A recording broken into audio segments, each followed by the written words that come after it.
Hello everyone, this is पूरी मकवाना और हम स्वागत करते हैं हमारे चैनल में जिसका नाम है kids power zone activity centre.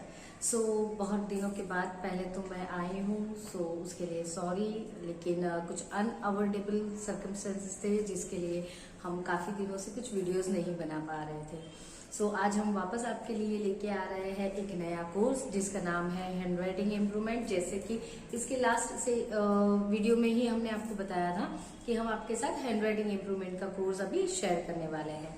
सो हैंड राइटिंग इम्प्रूवमेंट का जो कोर्स अभी हमारा चलने वाला है वो कोर्स हमारा बहुत ही शॉर्ट एंड स्वीट कोर्स होने वाला है, जहाँ पे आप सबको प्रैक्टिस करना है।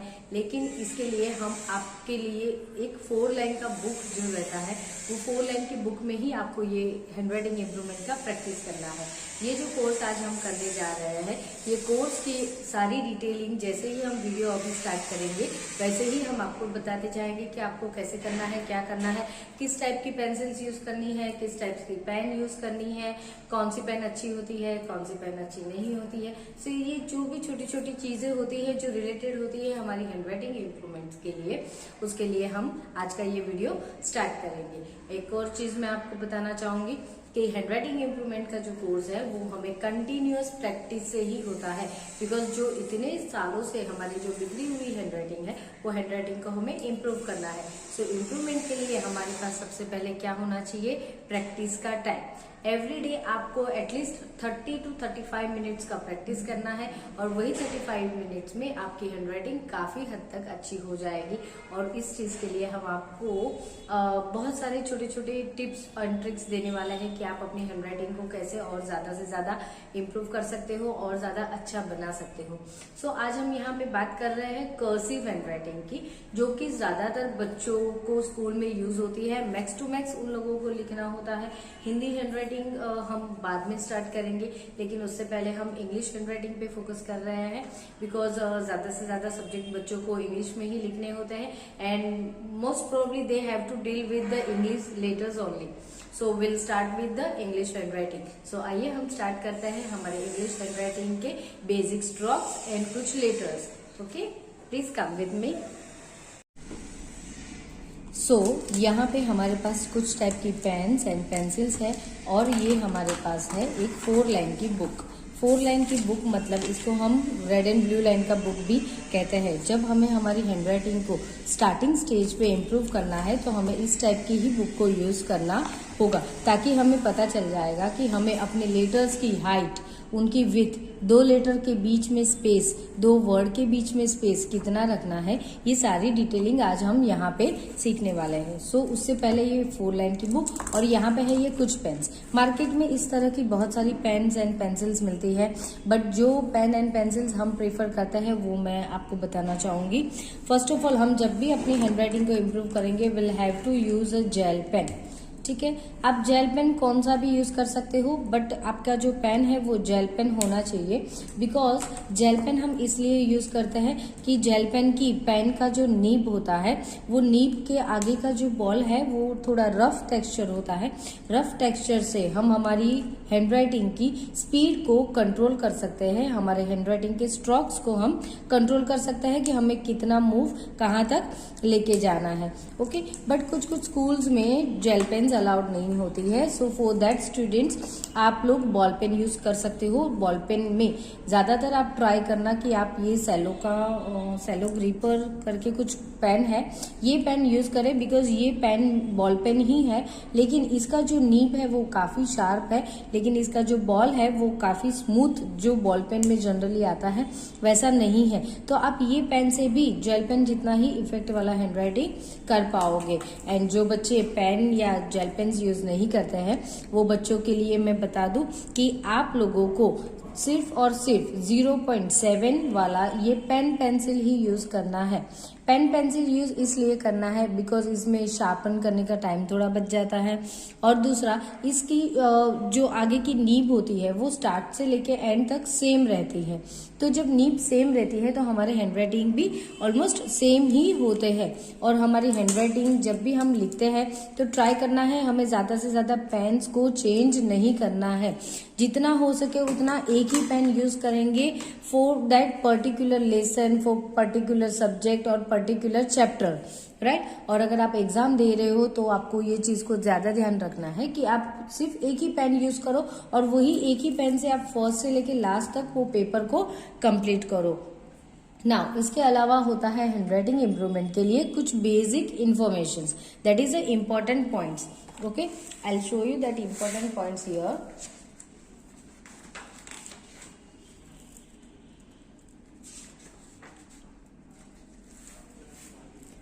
नाउ इम्पोर्टेंट पॉइंट्स में फर्स्ट ऑफ ऑल आपको क्या करना है, आपकी पेन या पेंसिल जो भी आप यूज करोगे it should be neat and clear.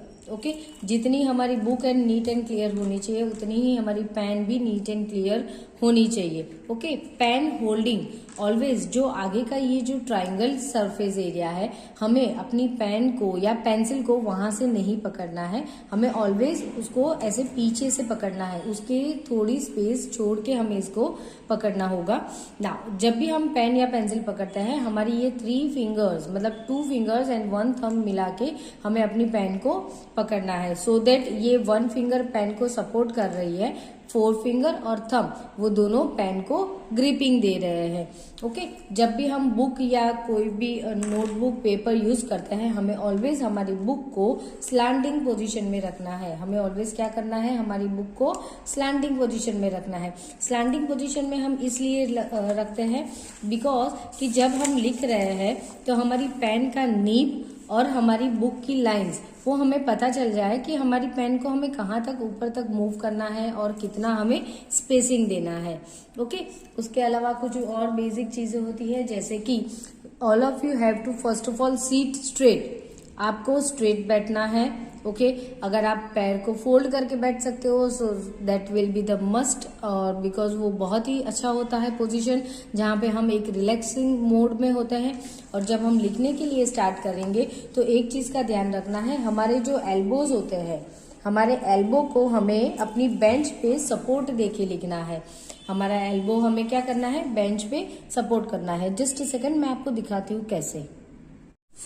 जब भी आप बेंच पे या अपने टेबल पे बैठते हो तो आपके दोनों एल्बोज को आपको सपोर्ट पे रखना है और फिर ही आपको अपनी हैंडराइटिंग को यहाँ पे लिखने के लिए स्टार्ट करना है। ओके, सो आज हमने कौन सी चीजें सीखी है। First of all we should have to sit properly.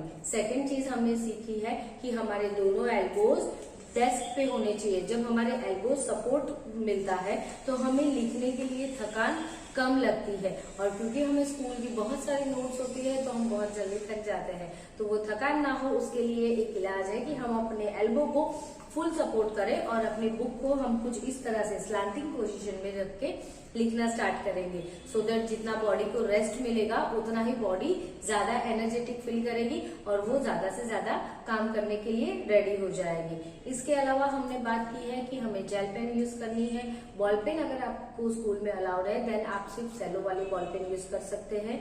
Okay, सो अभी हम स्टार्ट करते हैं हमारा फर्स्ट बेसिक स्ट्रोक, जो कि हैंडराइटिंग के लिए हमारे पास बहुत ही इम्पोर्टेंट का है। हमारी फर्स्ट से लेके लास्ट वाली हैंडराइटिंग में ये स्ट्रोक बहुत ही इम्पोर्टेंट होने वाला है। सो फर्स्ट हम यहाँ पे लिखते हैं this is basic strokes. Okay, so basic strokes में हम यहाँ पे स्टार्ट करेंगे। First stroke is a slant line. First stroke हमारा क्या होने वाला है, slant line. Now slant line start करने से पहले आपको मैं बता दूं कि ये जो 4 लाइन है यहाँ पे ये जो थर्ड लाइन है जो कि ब्लू कलर की है वो है हमारी base line. Okay, so base line पे हमें स्ट्रोक करना है and will have to start like this. हम बेस लाइन से इस लाइन को स्टार्ट करेंगे और ऊपर तक लेके जाएंगे। याद रखना है हमारी लाइन के ऊपर तक पेन जानी नहीं चाहिए या तो पेंसिल जानी नहीं चाहिए। सो this is a slant line. इसको हम क्या कहते हैं, स्लांट लाइन। क्या कहेंगे हम इसको, स्लांट लाइन। ओके, ये स्लांट लाइन की आपको ऐसे पूरी लाइन में अच्छे से प्रैक्टिस करनी है। स्लांट लाइन जब आपकी हो जाती है तो उसके बाद हमें एक चीज का और ध्यान रखना है कि स्लांट लाइन आपको ऐसे भी नहीं करनी है और सीधा स्ट्रेट भी नहीं करना है। It should be in a this 45 degree angle के हिसाब से आपको इसको यहाँ पे स्लांट लाइन को करना है। स्लांट लाइन के बाद नेक्स्ट आता है हमारा सी कर्व। नेक्स्ट क्या है हमारे पास? C curve. सो यहाँ पे ये हमने क्या बनाया है? सी। क्या बनाया ये हमने? सी। ओके, सी जब हम स्टार्ट करते हैं तो हम लाइन को टच करके स्टार्ट नहीं करते, लाइन को थोड़ा नीचे से स्टार्ट करेंगे और फिर उसको हम यहाँ पे ऐसा ऊपर तक लेके जाएंगे। तो ये क्या बन गया हमारा? एक सी कर्व। क्या बन गया ये हमारा? C curve. Okay, C curve के बाद नेक्स्ट आता है एक straight line. This is a straight line. What is this? Straight line. ये स्ट्रेट लाइन को बहुत ही ध्यान से करना है बिकॉज हमें लगता है कि स्ट्रेट लाइन तो बहुत इजी है, लेकिन स्ट्रेट लाइन में ही करते करते ना हमारे हाथ ऐसे सिबलिंग्स हमारे हाथ जो ना बार बार हिल जाते हैं, राइट? तो वो हाथ हिलने नहीं चाहिए बिकॉज अगर हाथ हिल जाएंगे तो हमारी लाइन भी स्ट्रेट नहीं आ सकती है। देन इसके बाद एक स्ट्रोक आता है, that is this is a descender. इसको क्या कहते हैं? Descender. This stroke is known as a descender. Okay, जब भी हम स्ट्रोक्स लिखते हैं तो हमें ये चीज को ध्यान में रखना है कि पहले ये स्टैंडिंग लाइन को रेड लाइन तक नीचे टच करना है, उसके बाद ही डिसेंडर का कर्व हमें ऊपर तक लेके जाना है। नीचे टच होने के बाद ही ऊपर लेके जाएंगे, तभी हमारे लेटर्स में फिनिशिंग बहुत अच्छा आएगा। उसके बाद हमारा ये एक बेसिक स्ट्रोक है, slant line, standing line, slant line, standing line, slant line, standing line, slant line, standing line, slant line, standing line. इस तरह से आपको इसको 4 to 5 टाइम्स प्रैक्टिस करनी है। ये जो बेसिक स्ट्रोक्स है, बेसिक स्ट्रोक्स का जब आप प्रैक्टिस करोगे तभी हम हमारे जो मेन अल्फाबेट्स है उस पे हमें ज्यादा अच्छे से प्रैक्टिस कर पाएंगे। अभी यहाँ पे ये बेसिक स्ट्रोक्स हो गए हैं। नाउ स्टार्ट करेंगे हम अभी स्मॉल लेटर्स से हम स्टार्ट करने वाले हैं। स्मॉल लेटर्स में सबसे पहला लेटर जो हम करने जा रहे हैं दैट इज सी। तो सी लेटर का फॉर्मेशन कैसे होता है? स्लांट, कर्व, बैक, निक। ठीक है, ऐसे हमें इसको लिखना है। स्लांट लाइन, कर्व, बैक और निक। ठीक है, एक और बार मैं बता देती हूँ। स्लांट लाइन, कर्व, वापस वही स्लांट लाइन पे हम पीछे तक आएंगे, 50% तक लाइन के बीच में हमें आना है और फिर हमें ये कर्व को यूज करना है और कर्व को हमें करना है। जब हम इस तरह से हमारे लेटर्स लिखेंगे तो हमारे लेटर्स बहुत ही अच्छे दिखते हैं, राइट? सी के बाद नेक्स्ट आता है ए। सो यहाँ पे ये है A. Okay, this is A. जैसे हमने सी किया था वैसे ही करेंगे, बस हमें ये लाइन को यहाँ पे ऐसे टच करके छोड़ना है। जब हम टच करके लाइन को छोड़ते हैं तो हमारा लेटर एकदम स्टैंडिंग पोजीशन में दिखता है। So this is slant, curve, back and standing line. So ये क्या बन गया हमारा? ए।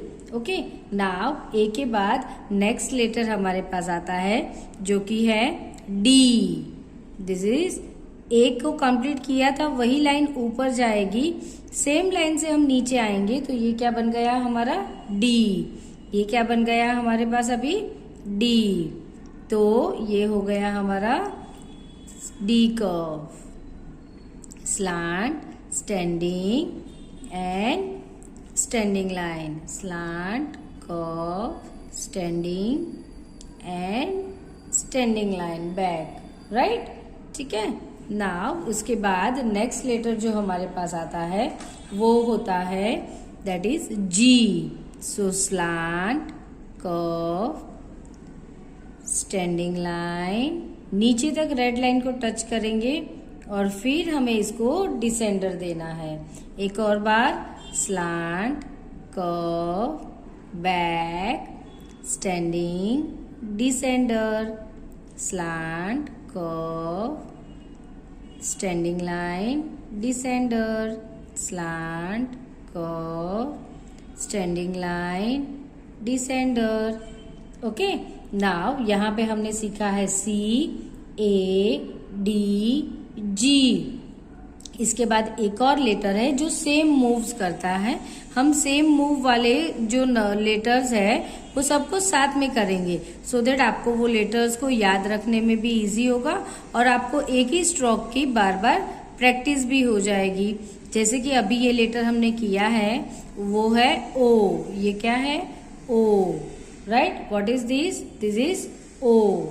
ओके, सो यहाँ पे हमने आज क्या क्या सीखा है?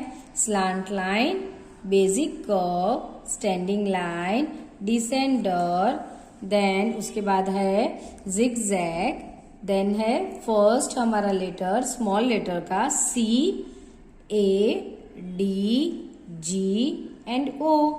होप आप लोगों को ये स्ट्रोक्स और ये जो लेटर्स है वो अच्छे से समझ में आए होंगे एंड प्लीज आप लोग इसकी प्रैक्टिस कीजिएगा बिकॉज प्रैक्टिस नहीं करोगे तो हैंडराइटिंग इम्प्रूव करना डिफिकल्ट हो जाता है, राइट? सो जितना हो सके उतना आप प्रैक्टिस कीजिएगा।